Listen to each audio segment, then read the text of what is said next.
నమస్తే, నేను వేద. వెల్కమ్ బ్యాక్ టు ఎంత అందమైన జీవితం. మనం ఇవాల్టి వీడియోలో గులాబీ మొక్కల గురించి తెలుసుకుందామండి. నర్సరీ నుంచి చాలా జనం గులాబీ మొక్కల్ని తీసుకెళ్ళిన తర్వాత బాగా రావట్లేదు అని కూడా కంప్లైంట్ ఉంటుంది. అలాగే తెచ్చిన తర్వాత పువ్వులు ఎక్కువగా పుయ్యట్లేదు, మొగ్గలు ఉన్నాయి, పువ్వులు రావట్లేదు అని కూడా చాలామంది కామెంట్స్ అయితే పెట్టారండి నాకు. నాకు ఒకళ్ళు కామెంట్ పెట్టారండి, గులాబీ మొక్క బాగానే ఉంది, మొక్క బాగుంది, మొగ్గలు కూడా బాగానే ఉన్నాయి, కానీ పువ్వులు పుయ్యట్లేదు అని కూడా కామెంట్ పెట్టారనమాట. దాని గురించి కూడా మాట్లాడదాం. అలాగే నేను గులాబీ మొక్కలకి కిచెన్ వేస్ట్ నుంచి ఎలా లిక్విడ్ ఫర్టిలైజర్ని రెడీ చేసి ఇస్తాను, అలాగే నా దగ్గర ఉండే మొక్కలకి నేను కంపోస్ట్ని ఎలా రెడీ చేసుకుంటాను, కిచెన్ కంపోస్ట్ని ఏ విధంగా రెడీ చేసుకుంటాను అనే దాని గురించి కూడా డీటెయిల్గా ఇవాల్టి వీడియోలో తెలియజేస్తాను. మొక్కలకి సీవీడ్ని ఎలా వాడాలి అనే దాని గురించి కూడా చెప్తాను. సోడా వేయడం వల్ల మొక్కలకి, మనకి వంట సోడా వేయడం వల్ల మొక్కలకి ఎలాంటి యూజ్ ఉంటుంది అనే దాని గురించి కూడా ఈ వీడియోలో డీటెయిల్గా చెప్తున్నానండి. వీడియో కొంచెం లెంతీగా ఉంటుంది. వీడియోని ఎక్కడా స్కిప్ చేయకుండా లాస్ట్ దాకా వీడియోని చూడండి. అలాగే వీడియో నచ్చితే తప్పకుండా ఒక లైక్ అయితే చేయండి. అలాగే మీ ఫ్రెండ్స్ అండ్ ఫ్యామిలీకి, రిలేటివ్స్కి వీడియోని షేర్ చేయడం మాత్రం మర్చిపోవద్దు. కొత్తగా ఎవరైనా మన ఛానల్ని చూస్తున్నట్లయితే తప్పకుండా మన ఛానల్ని సబ్స్క్రైబ్ చేసుకోండి. పక్కనే ఉన్న బెల్ ఐకాన్ని క్లిక్ చేయండి. నేను పెట్టే ప్రతి ఒక్క వీడియో నోటిఫికేషన్ అనేది మీ దాకా వస్తుంది. ఇప్పుడు గులాబీ మొక్కల్ని చాలా జనం నర్సరీ నుంచి ఇంటికైతే తీసుకొస్తారండి. తీసుకొచ్చిన వెంటనే నర్సరీ వాళ్ళు ఎక్కువగా యూరియా, పొటాషియం అదంతా వేసి బాగా మొక్కని పెద్దగా పెంచేస్తారు. పెంచిన తర్వాత అవి అక్కడ నుంచి మనం తెచ్చేటప్పుడే పువ్వులు, మొగ్గలు చెట్టు నిండా ఉంటాయి అన్నమాట. ఇంటికి తీసుకొచ్చిన తర్వాత ఒక్కసారిగా మనం పూలన్నీ వచ్చిన తర్వాత అయిపోతాయి. పూలన్నీ అయిపోయిన తర్వాత ఇంకా మొక్క అలాగే ఉండిపోద్ది. చాలా జనానికి ఇది ఒక పెద్ద ప్రాబ్లం అనమాట. తెలియని వాళ్ళు ఏం చేస్తారంటే, తెచ్చుకొని పెట్టుకున్నాం, ఒక్కసారి 2 సార్లు పువ్వులు వచ్చినాయి అనుకుని ఊరికే అయిపోతారు. ఆ మట్టిలో ఉండే బలం అంతా కూడా ఆ పువ్వులు పుయ్యడానికే సరిపోతుంది. మళ్ళీ మనకి పువ్వులు పుయ్యాలి అంటే దానికి తగ్గట్టు మనం ఆ మట్టికి న్యూట్రిషన్స్ అనేది అందించాలన్నమాట. మట్టికి న్యూట్రిషన్స్ ఎలా అందించాలి అంటే, మీరు వర్మీ కంపోస్ట్ అయినా ఇవ్వచ్చు మట్టిలో. అంటే మీరు 1 మంత్కి ఒక్కసారి ఏదైనా గట్టి ఫర్టిలైజర్ అనేది తప్పకుండా ఇవ్వాలి. అది వర్మీ కంపోస్ట్ అవ్వచ్చు, లేకపోతే పశువుల ఎరువైనా అవ్వచ్చు. ఇలా మీరు కిచెన్ వేస్ట్ నుంచి మనం ఇంట్లోనే రెడీ చేసుకున్న కంపోస్ట్ అవ్వచ్చు, లేకపోతే బయట నుంచి మీరు ఆర్డర్ పెట్టుకున్న కంపోస్ట్ అవ్వచ్చు. ఏదో ఒకటి ఇస్తే మొక్కలు, చిగుర్లు కానీ పువ్వులు కానీ మళ్ళీ కొత్త చిగుర్లు రావడానికి మొక్కకి బలం వస్తుంది. అలాగే చిగుర్లు కూడా బాగానే వస్తాయి. తర్వాత ఏంటంటే, చాలా జనం చేసేది ఏంటి, మొక్కని ట్రిమ్ చేయరు అసలు. చాలా వరకు మొక్కని ట్రిమ్ చేయకుండానే పెంచుతూ ఉంటారు. మొక్కని తప్పకుండా ట్రిమ్ చేయాలండి. సాఫ్ట్ ట్రిమ్ అనేది చాలా ఇంపార్టెంట్ అనమాట. ఒక పువ్వు అనేది పూసిన తర్వాత దాని కింద దాకా, ఎక్కడ కింద స్టెమ్ ఎంత కొంచెం ఒక 2 ఇంచ్ దాకా వదిలేసి దాని పైన దాకా మీరు ఆ పువ్వు అయిపోయిన తర్వాత ట్రిమ్ చేయాలి. యాక్చువల్గా ఏంటంటే, మనం గులాబీ పూలు 1, 2 ఉంటే మొక్కకుంటేనే అందంగా ఉంటాయని చెప్పి మనం వదిలేస్తూ ఉంటాం కదండి, కొయ్యం చాలా వరకు. అలాంటప్పుడు ఆ పువ్వు అయిపోయిన తర్వాత ఆ కొమ్మని అలాగే ఉంచేయకూడదు మనం. ఆ కొమ్మని కట్ చేయాలన్నమాట. కొంచెం ఆ పువ్వు అంతా అయిన తర్వాత రాలిపోతాయి కదా, పెటల్స్ అన్నీ రాలిపోయిన తర్వాత ఆ స్టెమ్ని అయితే కట్ చేయాలి. చిన్నగా అంటే ఆ పువ్వు కింద 2 ఇంచుల దాకా కట్ చేసుకోవాలి. తర్వాత ఇలా ఆకులన్నీ కూడా తీసేయాలన్నమాట. చాలా వరకు ఆకులు అనేవి తీసేయాలి. నేనైతే ఇక్కడ చూడండి, చిన్న ఒక కుండీలో అయితే మొక్కని పెట్టుకున్నాను. ఎక్కువగా అయితే ఇది పెరగలేదు మొక్క నాకు. ఎందుకంటే నేను అప్పుడప్పుడు సాఫ్ట్ ప్రూనింగ్ అలాగే హార్డ్ ప్రూనింగ్ అనేది చేస్తూనే ఉంటాను. కాబట్టి మొక్క అనేది ఎక్కువగా పెరగకుండా చూసుకుంటాను.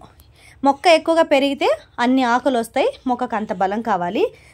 అలాగే దానికి స్పేస్ కూడా ఎక్కువగా కావాలి. మొక్కకి స్పేస్ ఎక్కువగా కావాలి అంటే మనం పెద్ద కుండీలో పెట్టుకోవాలి. ప్రస్తుతానికైతే నేను పెద్ద కుండీలో పెట్టదలుచుకోలేదండి. ఆల్రెడీ చాలా ఎక్కువైపోయినాయి పెద్ద కుండీలు. చిన్న కుండీలోనే పెడదామని అనుకుని చిన్న కుండీలోనే పెట్టాను అనమాట. ఈ ఆకులన్నిటిని కూడా ఈ విధంగా మీరు తీసేయండి. సాఫ్ట్ ప్రూనింగ్ అనేది చేసిన తర్వాత ఆకులన్నీ ఈ విధంగా తీసేయండి. ఒక్కటి కూడా ఉంచకుండా ఆకులన్నీ తీసేస్తే మళ్ళీ కొత్త చిగురు అనేది తొందరగా వచ్చింది. అలాగే పాట్లో ఉండే మట్టి అంతా కూడా పొడిలాడుతూ ఉండాలి. ఈ విధంగా వారానికి ఒక్కసారి అయినా సరే మట్టి అనేది కొంచెం లూజ్ చేస్తూ ఉండాలన్నమాట. ఇప్పుడు ఈ మట్టిలో చిన్నగా మీకు చీమలు అనేవి కనిపిస్తున్నాయి చూడండి. చీమలు అనేవి కనుక మట్టిలో ఉన్నాయి అంటే తప్పకుండా మొక్కకి పెస్ట్ వస్తుందని అర్థం. అందుకే చీమల్ని అరికట్టాలంటే నేనైతే సోడాని లేకపోతే పసుపుని ఇలా యూస్ చేస్తూ ఉంటానన్నమాట. ఇది వంట సోడా అండి. ఈ వంట సోడాని మనం చీమలు రాకుండా ఉండటానికి కూడా మొక్కల చుట్టూ, అంటే పాట్లో ఉండే మొక్కని మొదట్లో కాకుండా కొంచెం దూరంగా చుట్టూ ఈ విధంగా వేసుకోవాలి. ఈ వంట soda are baking powder and soda, ఇది వంట సోడా వేరేనా అని ఒకటేనా అని కూడా మన వ్యూవర్ ఒకరు కామెంట్ పెట్టారండి. బేకింగ్ పౌడర్ వేరే, సోడా వేరే అండి. వంట సోడా అనేది వేరే, బేకింగ్ పౌడర్ వేరే. Baking soda, baking powder.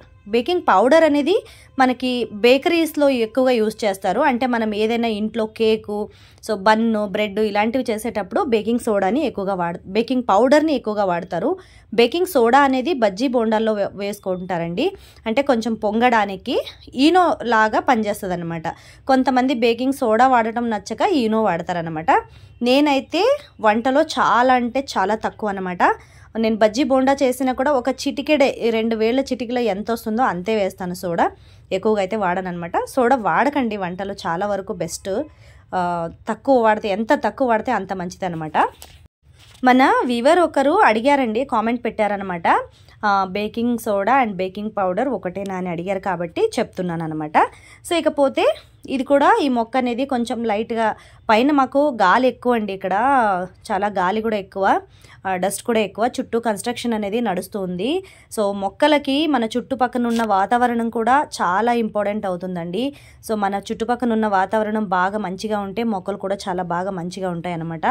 బెంగళూరులో పొల్యూషన్ అనేది మీ అందరికీ తెలిసిన విషయం. చాలా డస్ట్ అంటే చాలా డస్ట్ ఉంటుందండి ఇక్కడ. ఎక్కువగా డస్ట్ రావటం వల్ల పైనకి మాకు ఓపెన్ టెరెస్ కాబట్టి డస్ట్ బాగా ఎక్కువగా వస్తుంది.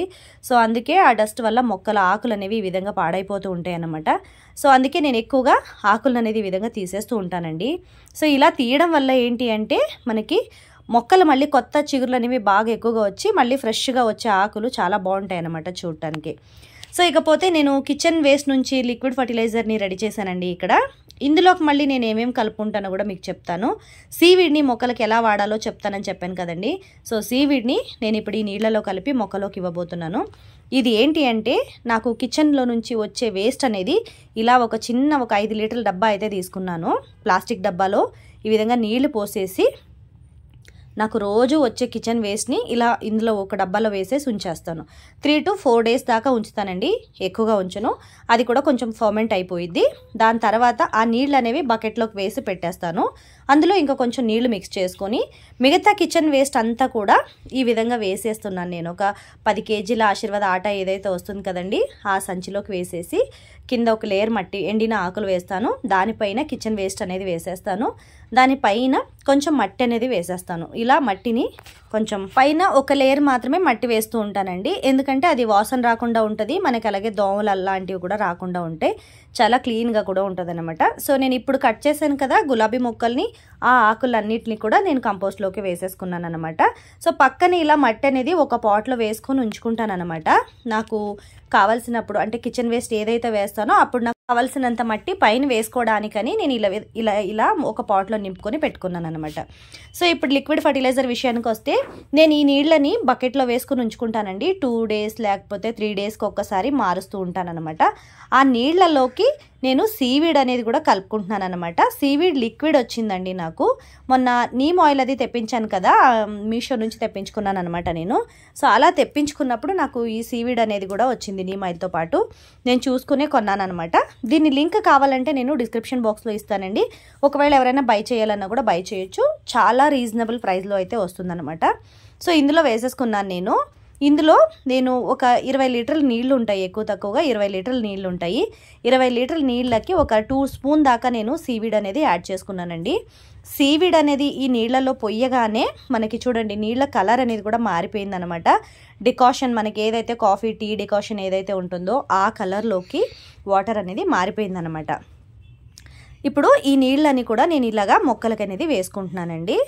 ఇలా మీరు ఏ మొక్కలకైనా వేసుకోవచ్చు అన్నమాట. పూల మొక్కలకి, మల్లె మొక్కలకి, వెజిటేబుల్స్ మొక్కలకి, ఫ్లవర్స్ మొక్కలకి, అన్నిటికి కూడా మీరు వేసుకోవచ్చు అన్నమాట. ఇలా వేయడం వల్ల ఏంటంటే మొక్కకి మంచి న్యూట్రిషన్ అనేది అందుతుంది అనమాట. న్యాచురల్ ఫర్టిలైజర్ అనమాట. ఇందులో మైక్రో న్యూట్రిషన్స్ అనేవి చాలా ఎక్కువగా ఉంటాయండి. జింక్, అలాగే బోరాన్ ఉంటుంది. సో ఇవన్నీ మొక్కలకి చాలా ఇంపార్టెంట్ అనమాట. మనం ఏదైనా మొక్కకి ఇచ్చినప్పుడు ఒకసారి ఏమి ఇస్తున్నామని కూడా తెలుసుకొని ఇస్తే చాలా మంచిదనమాట. సో నేనైతే డీటెయిల్గా మొక్కలకి ఏమన్నా ఇవ్వాలనేటప్పుడు ఒక 10 సార్లు ఆలోచించి ఆ మొక్కకి నేను ఎప్పుడైతే లిక్విడ్ ఫర్టిలైజర్ ఇచ్చానో దాన్ని గుర్తుపెట్టుకొని మళ్ళీ ఒక వారానికి లిక్విడ్ ఫర్టిలైజర్ ఇవ్వటము, గట్టి ఫర్టిలైజర్ ఇవ్వటము అయితే చేసుకుంటాను అనమాట. సో ఈ మొక్క గురించి నేను ఆల్రెడీ మీకు వీడియో అనేది షేర్ చేశానండి. లాస్ట్ వీక్ నేను ఈ వీడియో అయితే చేశాను అనమాట. ఈ వీడియోనైతే మొక్కని మొత్తం కట్ చేసిన తర్వాత గులాబీ మొక్కని మళ్ళీ పువ్వులు రావడానికి ఏ విధంగా రెడీ చేయాలి అని చెప్పి కూడా ఒక వీడియో చేశాను. ఆ వీడియో లింక్ని డిస్క్రిప్షన్ బాక్స్లో ఇస్తానండి, చూడని వాళ్ళు చూడొచ్చు మీరు. ఈ మొక్కని కట్ చేసి ఒక వారం రోజులు అవుతుంది. దాని తర్వాత చూడండి పసుపు కూడా ఇంకా అలాగే ఉందన్నమాట. ఇలా ఈ మొక్కకి కూడా నేను ఇప్పుడు వారం రోజుల క్రిందట నేను ఇచ్చాను అనమాట. గట్టి ఫర్టిలైజర్ అలాగే లిక్విడ్ ఫర్టిలైజర్ని ఇచ్చాను. ఇప్పుడు ఒక వారం అవుతుంది కాబట్టి మళ్ళీ నేను సీవీడ్ లిక్విడ్ ఫర్టిలైజర్ అనేది ఇస్తున్నాను అనమాట. సో ఇప్పుడు మొక్క చూస్తున్నారు కదా, ఇక్కడ ఈ మొక్కలో చాలా చిగుర్లు అనేవి వచ్చేసినాయండి. చిన్న చిన్న చిగుర్లు చూడటానికి చాలా హ్యాపీగా అనిపిస్తుంది. మీకు ఇక్కడ కనిపిస్తున్నాయి అనుకుంటున్నాను చిగుర్లు. బాగా ఒక కొమ్మకి చాలా వరకు చిగుర్లు వచ్చినాయండి. ఈ మొక్కని హార్డ్ బ్రూనింగ్ అనేది చేశానన్నమాట. ఇప్పుడు చలికాలంలో గులాబీ పూలు అనేవి చాలా వస్తాయండి. చలికాలంలో ఎక్కువగా పూస్తాయి అన్నమాట గులాబీ పూలు. ఇదైతే నా దగ్గర ఉండే మొక్క నాటు గులాబీల మొక్క అన్నమాట. ఈసారి ఈ మొక్కని మళ్ళీ పెడదామని అనుకున్నాను కానీ ఆల్రెడీ ఒక మొక్క ఉంది, ఇంకా చాలా కుండీలు అయిపోతున్నాయి పైన. సరే మెయింటైన్ చేయడానికి కష్టం అవుతుంది. సో నాకు బయట వర్క్ కూడా వెళ్తున్నాను కాబట్టి వర్క్ కూడా ఉంటుంది, అలాగే ఇంట్లో పిల్లలు, ఈ మొక్కలు, వీడియోస్, సో అవన్నీ మెయింటైన్ చేయాలంటే కొంచెం టైం పడుతుంది నాకు. ఇంకా అందుకే ఉన్న టైంని అడ్జస్ట్ చేసుకొని మొక్కల్ని అయితే మెయింటైన్ చేసుకుంటున్నానండి.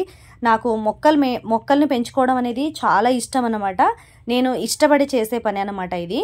సో అందుకే చాలా తీరికగా నాకు ఎప్పుడు కుదిరితే అప్పుడు ఒక మంచి వీడియోని మీకైతే షేర్ చేద్దామని అనుకుంటాను, కానీ ఏది పడితే అది చెప్పేద్దాం అని ఎప్పుడూ అనుకోలేదండి. సో ఈ మొక్క అయితే ఇదేనమాట. సో ఇప్పుడు ఈ లిక్విడ్ ఫర్టిలైజర్ని మిగతా అన్ని మొక్కలకి కూడా నేను ఇస్తున్నానండి ఇవాళ. ఈ కలర్ మీకు తెలియడం కోసం ఈ వైట్ డబ్బాలో వేసి మీకు చూపిస్తున్నానండి. ఇక్కడ చూస్తున్నారు కదా, ఈ విధంగా అయితే ఉందన్నమాట కలర్ దీనిది. సీవీడ్ వేయడం వల్ల మొత్తం ఆ వాటర్ కలరే చేంజ్ అయిపోయింది అనమాట. సో అందుకే ఇప్పుడు నేను అన్ని మొక్కలకి కూడా ఈ సీవీడ్ లిక్విడ్ ఫర్టిలైజర్ అనేది ఇచ్చేస్తున్నాను. సో ఇది వచ్చేసి నా దగ్గర ఉండే మొక్క వైట్ గులాబీ పూల మొక్క అనమాట. మీ అందరికీ తెలుసు కదా ఈ మొక్క గురించి కూడా చాలా వీడియోస్ని నేను ఆల్రెడీ మీకు షేర్ చేశాను. ఈ మొగ్గ వచ్చేసరికి మొన్న నీమ్ ఆయిల్ స్ప్రే చేశాను అనమాట మొగ్గ పైన, అందుకే కొంచెం నల్లగా అయిపోయింది ఆ మొక్క. చూసారు కదండి, ఇవాళ వీడియో అయితే ఇదన్నమాట. గులాబీ మొక్కల గురించి నాకు తెలిసిన కొన్ని విషయాల్ని మీకు తెలియజేద్దామనే ఉద్దేశంతో ఈ వీడియోని అయితే చేశానన్నమాట. సో మన కామెంట్కి కూడా నేను ఆన్సర్ ఇచ్చినట్టు అనుకుంటున్నానండి. ఒకవేళ మీకు ఏమైనా అనిపిస్తే కూడా నాకు కామెంట్ చేయొచ్చు. మరొక మంచి వీడియోతో మీ ముందుంటాను. Keep watching.